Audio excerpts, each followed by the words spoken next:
तमें जिते बुढ़ी गाईटा को पटना को डाक बिक्री कर तुम जाच भल भाव में आउ 4 दिन पर ये निश्चित कतल खाना कतल हम कंसे खाना मर जदि अजाणतार कर पाप प्रायश्चित कर जानू जानू तमे गाई को काटिबा को देइच सेई जो पाप मुंडेइच से पापर प्रायश्चित कलणी तो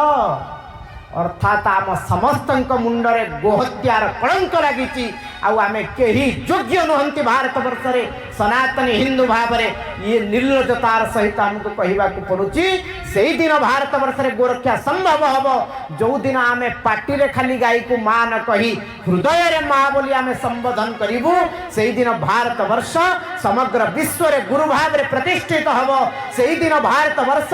रामकृष्ण देश भाव में विवेचित हम से ही दिन पुण्यभूमि भारत वर्ष सस्य श्यामला उत्कर्षतार चरम शिखर में पहुंचब से संपूर्ण हिंदू समाज को जागृत होगा पड़ो।